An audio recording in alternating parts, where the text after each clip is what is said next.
Olá jovens, meu nome é Thiago, sejam todos bem-vindos ao canal Ciência Elétrica e nesse vídeo eu vou mostrar para vocês a solução da lista de exercícios da aula 40, que é sobre o método das correntes nas malhas. Bom pessoal, como de costume, caso vocês ainda não tenham feito a lista de exercício, eu sugiro que você então faça a lista antes de continuar assistindo a esse vídeo, tá? É o vídeo da aula 40, tá? Tem um link na descrição, você pode ir lá baixar, tentar resolver e depois vem aqui conferir os resultados. Agora, caso você já tenha assistido, basta continuar aí com o vídeo. Só peço para vocês, pessoal, que comentem aí embaixo se vocês acertaram todos, erraram, se erraram, aonde erraram, Qual foi o ponto exato que você errou em determinado exercício, tá, pessoal? Vamos lá à solução. Vamos lá então, exercício 1. Usando a análise das correntes nas malhas, determine a intensidade e o sentido das correntes nos resistores da figura 1. Bom, aqui nós temos duas janelas, ou seja, duas malhas, com três fontes aí, pessoal? Então, malha 1, vamos atribuir então o sentido para essa corrente de malha, sentido horário, coloquei aí, para padronizar, E temos também aí a aplicação das quedas de tensão nos resistores, de acordo com o sentido da corrente dessa malha, tá? E fazemos a mesma coisa aí para a malha 2. Sentido horário e queda de tensão nos resistores, segundo o sentido da corrente da malha 2. E agora aplicar a lei de Kirchhoff para as tensões em cada uma dessas malhas. Começando pela fonte E1, a partir do terra do menos para o mais, temos mais E1. No resistor R2, do mais para o menos VR1. E no resistor R2, do mais para o menos VR2. Na fonte de tensão 2, respeita a polaridade da fonte, do menos para o mais E2 igual a zero. Aplicando a lei de Ohm aí nas quedas de tensão dos resistores, temos a equação agora como sendo E1 menos R1 vezes I1, para o R2 temos menos R2 vezes I1 menos I2, lembrando ali que no resistor R2 temos as correntes das duas malhas, em sentidos opostos, então, como eu estou analisando a malha 1, I1 menos I2, mais E2 é igual a zero. Atribuindo os valores aí, 12 volts para E1, menos 6,8 kΩ vezes I1, menos 2,7 kΩ vezes I1 menos I2, mais 24 volts igual a zero. Vamos somar aí então as tensões, 12 mais 24, e fazer a multiplicação aí de menos 2,7 kΩ vezes I1 menos I2. Reescrevendo essa equação, temos menos 6,8 kΩ I1, menos 2,7 kΩ I1, mais 2,7 kΩ I2, mais 36 volts igual a zero. Somando os termos dependentes de I1 e passando 36 volts para o outro lado da igualdade, temos aí então menos 9,5 kΩ I1 mais 2,7 kΩ I2 é igual a menos 36 volts. E agora vamos para a malha 2. A partir do terra para a fonte 2, do mais para o menos, temos menos E2. Para o resistor R2, estamos indo do mais para o menos VR2. No resistor R3, do mais para o menos VR3. E por fim, na fonte E3, do mais para o menos E3. Tudo isso igual a zero. Substituindo a tensão nos resistores segundo a lei de Ohm, podemos reescrever essa equação como sendo menos E2 menos R2 vezes I2 menos I1 menos R3 vezes I2 menos E3. Tudo isso igual a zero. Atribuindo os valores, temos 24 volts menos 2,7 kΩ vezes I2 menos I1 menos 3,9 kΩ vezes I2 menos 36 volts igual a zero. Somando os termos independentes e multiplicando 2,7 kΩ vezes I2 menos I1 temos menos 2,7 km vezes I2, mais 2,7 km vezes I1, menos 3,9 km vezes I2, menos 60 volts. Somando os termos dependentes de I2 e passando menos 60 volts para o outro lado da igualdade, podemos reescrever essa equação como sendo 2,7 km vezes I1 menos 6,6 km vezes I2 igual a 60 volts. Bom, temos então o sistema de equações, né, com duas equações e duas incógnitas, né, I1 e I2. Vamos então para a resolução desse sistema de equações, pegando aí primeiro a matriz D, né, que é a matriz dos coeficientes.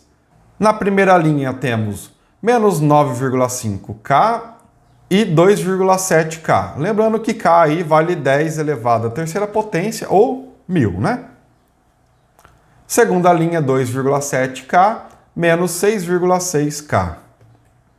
Fazendo a multiplicação cruzada aí, pessoal, de cima para baixo, da esquerda para a direita, menos 9,5K vezes menos 6,6K, 62,7 vezes 10 elevado à sexta potência.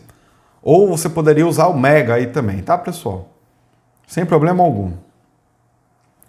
De baixo para cima, da esquerda para a direita, 2,7K vezes 2,7K. Multiplicando o resultado por menos 1, temos aí menos 7,29 vezes 10 elevado à sexta potência. Somando, temos 55,41 vezes 10 à sexta potência. Determinante da matriz dos coeficientes aí, né? D. Para o cálculo de D1, vamos pegar os termos independentes e substituir nos coeficientes D e 1, né? Na primeira coluna ali. Primeira linha, menos 36, 2,7K. Segunda linha, 60, menos 6,6K. Fazendo a multiplicação cruzada aí de cima para baixo, da esquerda para a direita, menos 36 vezes menos 6,6K, temos 237,6 vezes 10 a terceira. De baixo para cima, da esquerda para a direita, 60 vezes 2,7K. Resultado multiplica por menos 1, temos menos 162 vezes 10 a terceira. Somando, temos 75,6 vezes 10 a terceira.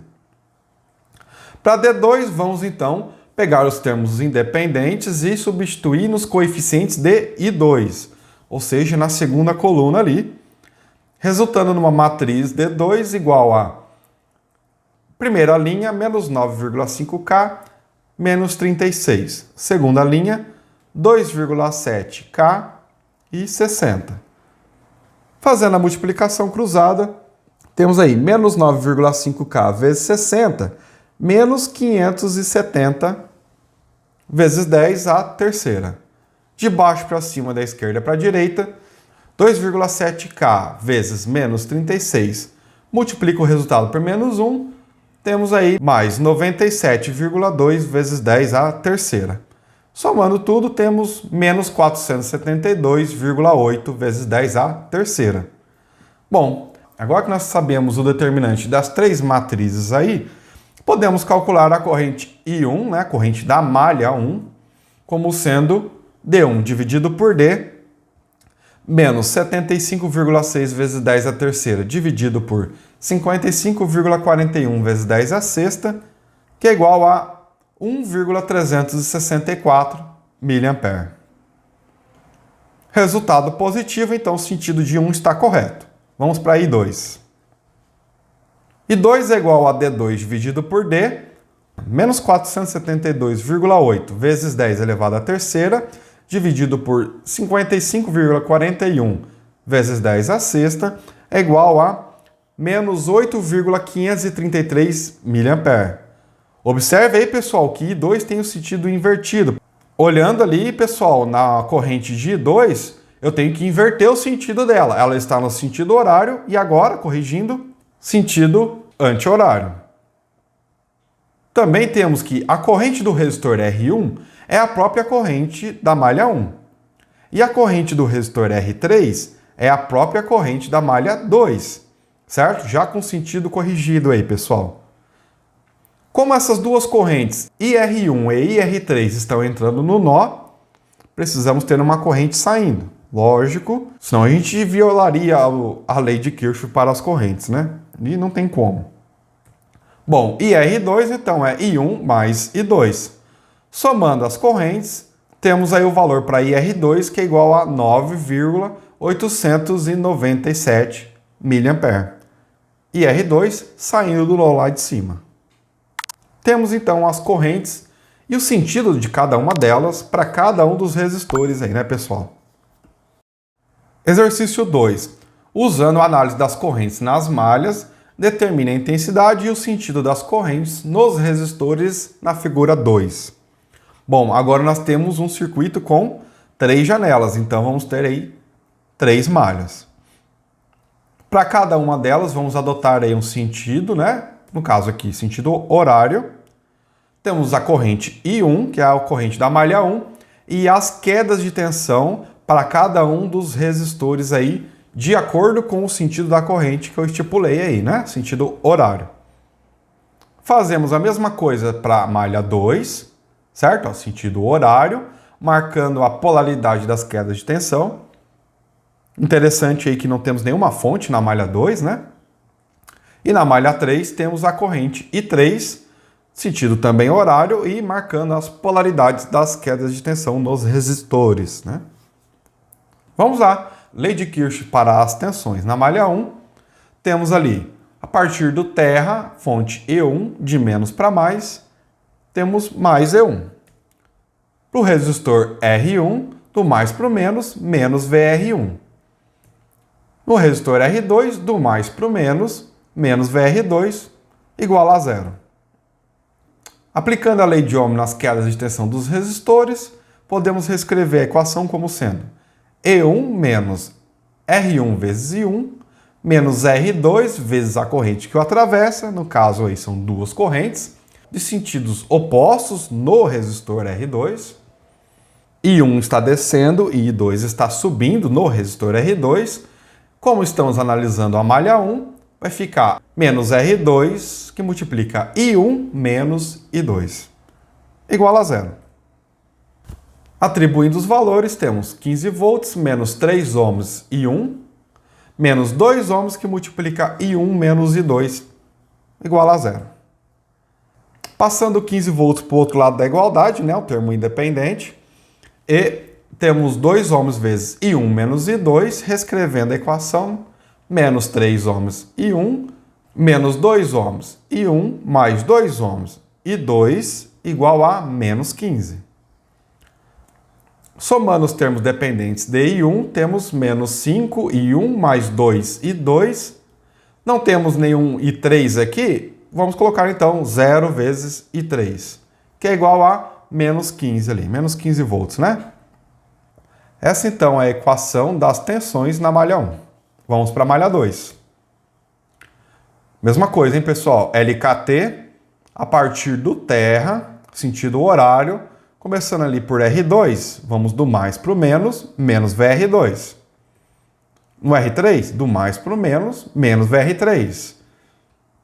E no resistor R4, do mais para o menos VR4, igual a zero.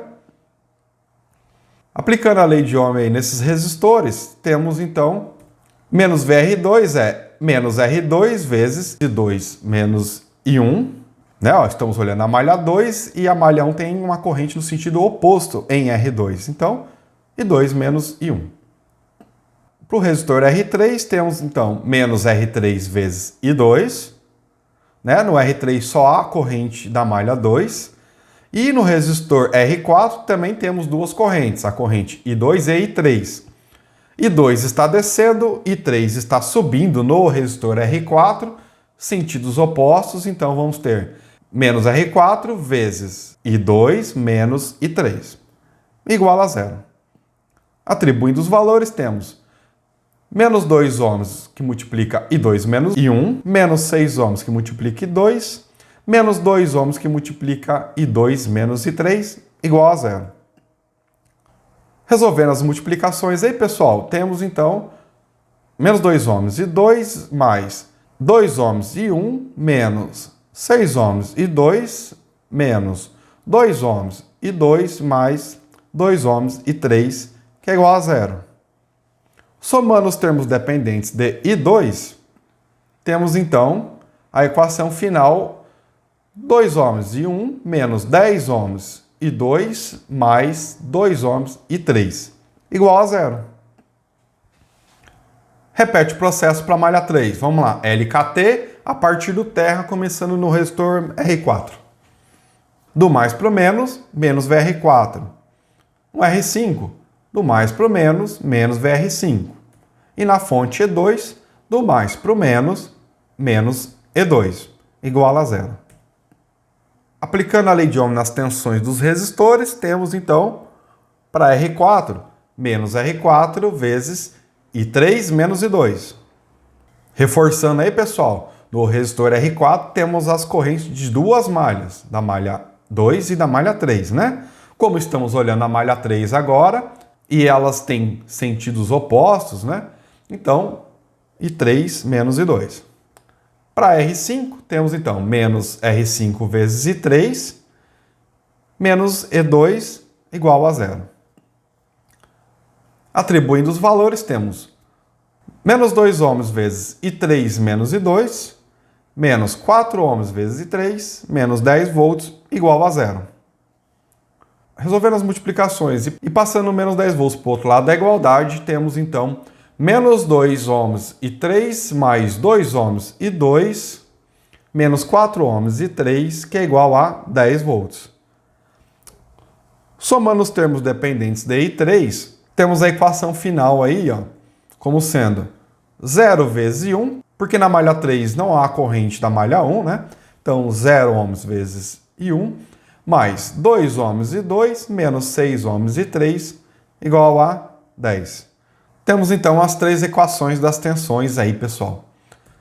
E agora então, basta resolver esse sistema de equações aí, né? Três equações, três incógnitas, I1, I2 e I3, devidamente alinhado aí. Vamos fazer primeiro para a matriz dos coeficientes. Primeira linha, menos 5, 2 e 0. Segunda linha, 2, menos 10 e 2. Terceira linha, 0, 2 e menos 6. Repete as duas primeiras colunas à direita da matriz e vamos fazer a multiplicação cruzada. Menos 5 vezes menos 10 vezes menos 6, menos 300. Segunda coluna temos um zero, na terceira coluna também temos zero. Agora de baixo para cima, da esquerda para a direita, temos um zero, pula para a próxima. 2 vezes 2 vezes menos 5 vai dar menos 20. Multiplica por menos 1, mais 20. Menos 6 vezes 2 vezes 2, temos então menos 24. Multiplica por menos 1, mais 24. Somando tudo, temos aí então menos 256. É o determinante da matriz dos coeficientes. Aplicando os termos independentes nos coeficientes de I1, a matriz agora fica sendo, primeira linha, menos 15, 2 e 0.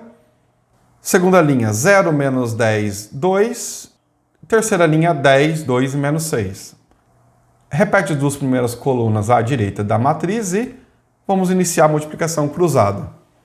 Menos 15 vezes menos 10 vezes menos 6, menos 900. Segunda coluna. 2 vezes 2 vezes 10, 40.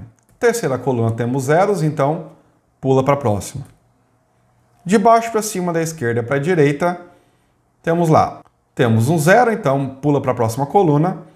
2 vezes 2 vezes menos 15, menos 60. Multiplica por menos 1, mais 60. Na terceira coluna temos um zero, então basta agora somar tudo e temos menos 800. Vamos para D2 agora, onde nós vamos substituir os termos independentes nos coeficientes de I2, ou seja, na segunda coluna ali. E a matriz fica sendo, primeira linha, menos 5, menos 15, 0. Segunda linha, 2, 0 e 2. Terceira linha, 0, 10 e menos 6. Repete as duas primeiras colunas e iniciamos então de cima para baixo, da esquerda para a direita. Primeira coluna ali nós já temos um zero nessa multiplicação, então pula para a próxima coluna. também temos um zero, pula para a próxima coluna, também temos um zero. E agora vamos de baixo para cima, da esquerda para a direita. Temos zeros, então, para a próxima coluna. 10 vezes 2 vezes menos 5, temos então menos 100. Multiplica por menos 1, 100. Terceira coluna, menos 6 vezes 2 vezes menos 15, temos 180. Multiplica por menos 1, menos 180. Somando ambos os termos, temos aí menos 80. Última matriz aí, pessoal. Substitui os termos independentes pelos coeficientes de I3. E a matriz fica sendo, primeira linha, menos 5, 2 e menos 15. Segunda linha, 2, menos 10 e 0. Terceira linha, 0, 2 e 10. Repete as duas primeiras colunas. E agora a multiplicação cruzada de cima para baixo, da esquerda para a direita. Menos 5, menos 10 e 10, 500. Segunda coluna, temos zeros, então resulta em 0. Pula para a próxima coluna. Menos 15 vezes 2 vezes 2 dá menos 60. Agora de baixo para cima, da esquerda para a direita, temos um zero. Resulta em 0, então pula para a próxima coluna. Temos 0 novamente. Pula para a próxima coluna. 10 vezes 2 vezes 2, temos 40. Vezes menos 1, menos 40. Somando todos esses termos, chegamos a 400. E agora que nós temos todos os determinantes, podemos calcular I1, I2 e I3. Vamos lá, então. Observe aí que o sentido das correntes das malhas ainda estão no sentido original e vamos ver se vai permanecer assim. I1 é igual a D1 dividido por D, menos 800 dividido por menos 256, 3,125 amperes. Positivo? Ok, então o sentido da corrente da malha 1 está correto. Corrente da malha 2 é igual a D2 dividido por D. Menos 80 dividido por menos 256 resulta em 312,5 mA. Ou seja, o sentido da corrente da malha 2, né, a I2, também está correto. I3 é igual a D3 dividido por D. 400 dividido por menos 256 é igual a menos 1,563 amperes. Aí, pessoal, nós temos o sentido invertido, ó, sinal de negativo, ou seja, I3 está no sentido oposto. Vamos ali, então, inverter ó, o sentido da corrente. I3 não é horário, é anti-horário. Vamos especificar, então, agora para a corrente de cada resistor, mantendo o sentido dessas correntes aí, tá, pessoal? Observem bem, ó. Por IR1 passa apenas a corrente da malha 1, então 3,125 amperes. IR3 é apenas a corrente da malha 2, então 312,5 mA. No resistor 5, ó, IR5 é igual à corrente da malha 3, certo? Por ele só passava a corrente da malha 3. Que após a nossa correção do sentido ali, é 1,563 amperes. Agora entrando no nó B ali, né, pessoal? Estava saindo, agora está entrando no nó B. Vamos agora calcular a corrente dos resistores R2 e R4. São correntes compostas aí, né, pessoal? Mas agora a gente pode simplesmente aplicar a lei de Kirchhoff para as correntes. No caso aí, como I1 é maior que I2, né? Vamos fazer que a corrente do resistor R2 é I1 menos I2, ou seja, 3,125 amperes menos 0,3125 amperes, que é igual a 2,813 amperes. Essa é a corrente do resistor R2. Lembrando lá que ela é composta pelas correntes das malhas I1 e I2, só que em sentidos opostos, né? No caso da corrente IR4, pessoal, observe ali ó, que a corrente do resistor R3 e R5 estão entrando no nó B, certo? Então a corrente do resistor R4 estará saindo, obrigatoriamente ela tem que estar saindo, né? Senão você causaria uma violação da lei de Kirchhoff para as correntes. A somatória das correntes que entram é igual à somatória das correntes que saem. Logo, IR4 é igual a I3 mais I2, 1,563 amperes mais 0,3125 amperes é igual a 1,875 amperes aí. Fechamos então esse exercício. Bom, jovens, eu espero que vocês tenham acertado todos os exercícios. Caso contrário, deixe indicado aí no comentário aonde vocês erraram. Lembro a vocês que tem um vídeo sobre cada um desses fundamentos que nós usamos aqui, já na playlist de análise de circuitos. Por exemplo, a aplicação da lei de Kirchhoff para a tensão ou corrente, tá, pessoal? Já tem tudo detalhado aí em outras aulas específicas, né? Até a regra de Cramer, né, que é a aplicação aí que nós fizemos para a solução das equações lineares, já tem vídeo específico. E esses vídeos, né, ou se eles não estão aqui no link da descrição, tá na playlist de eletricidade básica, que também aí provavelmente eu vou deixar na descrição, tá? Bom, verifique sua inscrição no canal, né? Deixe um like caso tenha gostado do vídeo. Forte abraço e até logo!